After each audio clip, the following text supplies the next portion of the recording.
Hey everybody, it's Safi and Marco Dish Out on Movies, the only movie review show on YouTube to review movies in terms of food. And it's just Marco here once again. I am here to talk about another Goosebumps book. Piano Lessons Can Be Murder. And I know what you're thinking. Marco's gonna not like this book. He's gonna say, that wasn't that good. But no. In this case, it was good. It was really good. I loved this book. Well, I don't think it's an A. I think this book is a B plus. It's a very high B plus, and it was actually really good. It really got good as it went on. That was one of the reasons I didn't give it an A though, is because like 70% of this book is spent at home with him receiving lessons from Dr. Shriek, Mr. Shriek at home, and 30% only is at the school.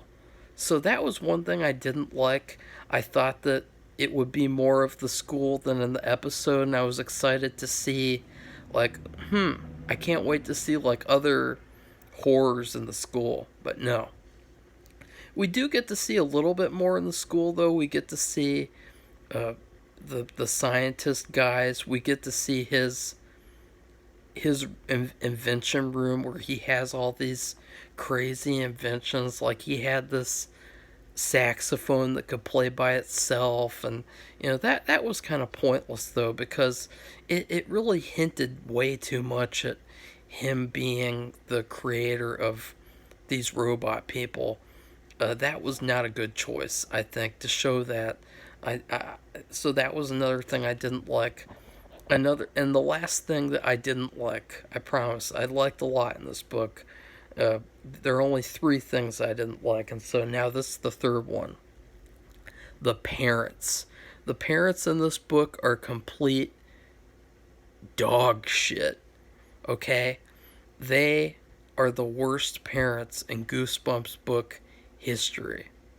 If the teacher from Phantom of the Auditorium is the worst teacher, these people are the worst parents. Okay, their son, he sees a ghost. He's seeing an actual ghost.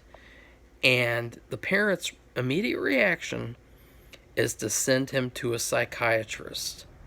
Now, that is just the stupidest thing that I have ever heard. Ghosts are real, and then the psychiatrist doesn't believe him, of course. So it's like, you're telling me only kids believe in ghosts in this book? Like, that's just like, ugh, that's just kind of stupid. I mean, not all adults are retarded. I mean, there should be some that believe in ghosts in this book. And so the immediate reaction, go to a psychiatrist, like, oh, at least in the episode, they just talk about seeing a psychiatrist. They don't actually do it. I felt that was really dark. Actually, I felt like that was, this book was actually really dark, which I liked a lot about it. It was a lot darker than like probably most of the ones that I've read so far, and I've read like over half of them. So, and another thing with the parents is that the mom, she forces him to go back to the school. And I can see that being a good thing in a way, because, they have to confront their fears. But not in this case.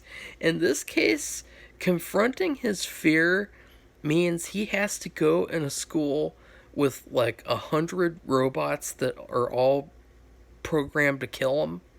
And, well, if the scientist wants them to kill him, that is. And evil people who want him, they want to kill him. And they want to cut off his hands and use his hands to make robot hands. I mean, oh, that is creepy.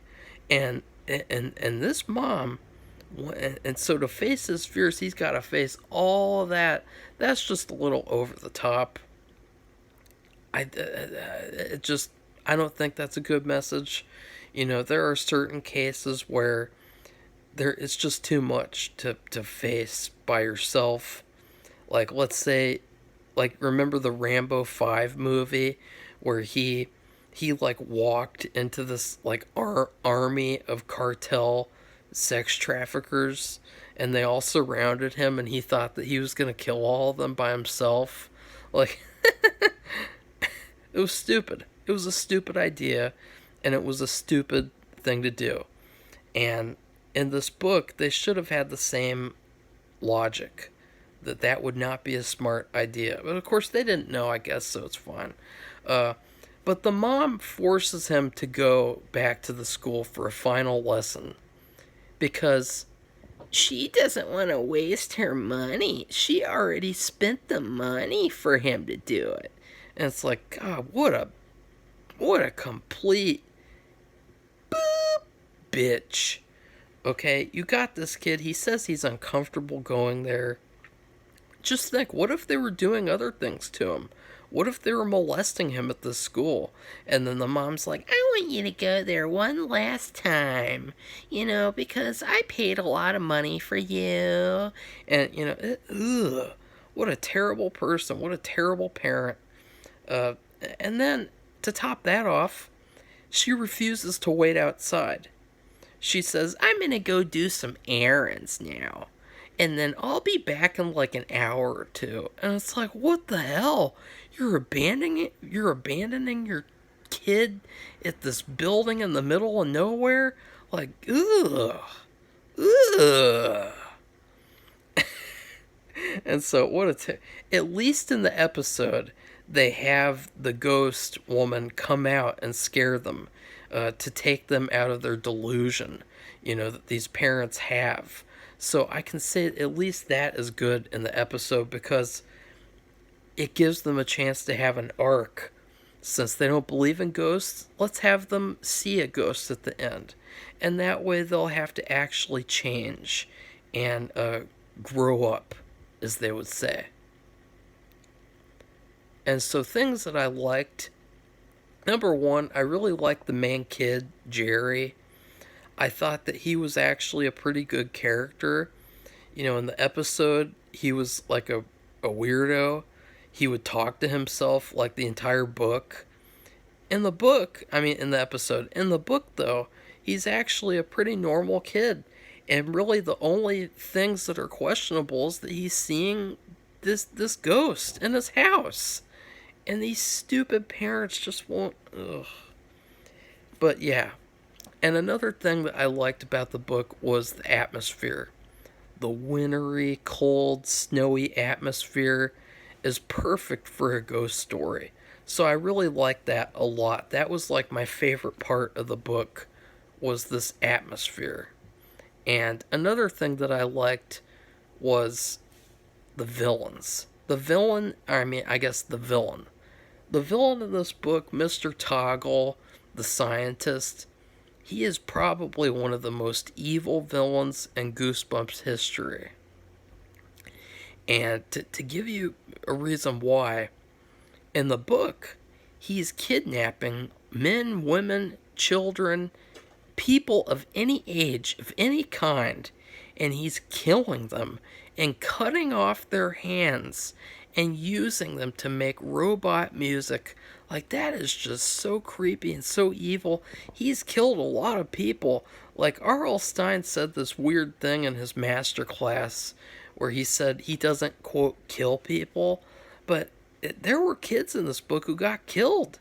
There were kids who got killed before the story started. And their robot hands are playing the piano at the end. And let's get to the best part about this book. Because, as I said, it gets better and better. It has this great atmosphere that builds up, but then the ending is the best part. Because in the ending, all of the ghosts of the people who got killed and the robots turn on Mr. Toggle. They all come together and they take Mr. Toggle out into the woods and they kill him.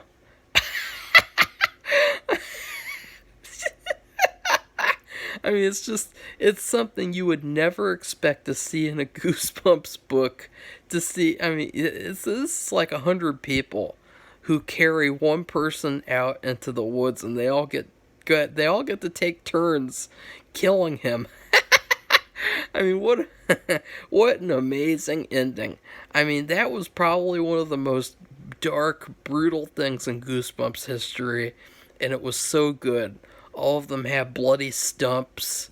Wow, that was the best part, and it was just such a perfect ending because it also goes to tell you that what Mr. Toggle would probably do is he would carry all these people out into the forest and kill them there and dump their bodies there or something, because that's where they take him, and it's like they want to recreate what he did to them. I thought that was epic. That was probably the greatest moment in Goosebumps history at this point. So I would actually read this book again. I think that it is a fantastic book. I think that it is probably the best ghost book I've ever read. I haven't read many though. As I said, I would give it a high B plus. It was really pretty perfect. It was pretty good. If you just improved those 3 elements that I talked about a little bit, like if you just had a little bit more of the school. Because let me tell you how the book was going until he gets to the school. Okay? He practices the piano. He sees a ghost at night. Then the next day, Mr. Shriek comes over. He gets a lesson. He plays the piano. And then he sees a ghost at night. And it just happens over and over and over again. And then finally he gets to the school. Like 3/4 of the way through. And so I really wish that it had more of the school. And I think maybe, I guess you could make like a prequel where it's just people going to the school getting killed. I don't know. Something like that. Something, because it was just... Another thing too is that I don't think that Mr. Toggle had much of a character. I'd really like to see his character more.